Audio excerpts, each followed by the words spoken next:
அப்படி இருக்கக்கூடாதுங்கிறதுக்காக தான் நான் போய் அறநிலையத்துறையிலையும் படாத பாடு பட்டுக்கிட்டு இருக்கிறேன். அங்க இருக்கிறவங்களும் வந்து நான் என்னுடைய முறையில நான் உறவு கொள்ள முடியாது. அங்க என்ன பிழை உண்டுன்னு எனக்கு தெரியும். நான் போய் தேவையே இல்லை எனக்கு. அதுல 10 பைசா லாபம் கிடையாது. நேரம் எனக்கு வீணு.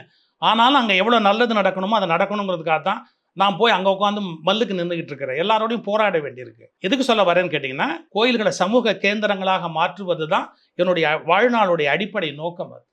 அது ஒரு பயிற்சி கூடமா இருக்கணும்னு சொல்றேன். பள்ளிக்கூடமா இருக்கணும்னு சொல்றேன். லைஃப்ப லேர்ன் பண்ணணும்னு சொல்றேன். ஞானத்த கத்துக்கிட்டு போணும்னு சொல்றேன். ஏன் கோயில்கள் சரியா இருந்தா சாமியார்கள் ஆசிரமமே வந்திருக்க முடியாது. இங்க பெற முடியாத ஞானத்த தனியா ஒரு ஆசிரமத்திலயா போய் பெறப் போறான்? எனக்கு புரியலையே. இன்னைக்கு வந்து தனி மனிதர்கள் அப்படி ஞானத்த குடுத்துற முடியுமா என்ன? இவ்வளவு பெரிய நிறுவனம் எப்படி வீணா போச்சு? நான் அறநிலையத்துறைய தான் குற்றம் சொல்றேன். நீங்க விட்டுட்டீங்க கோயில.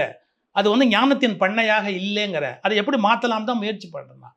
நான் நல்லது செய்வது பல பேருக்கு பிடிக்கவில்லை, தெரியவில்லை.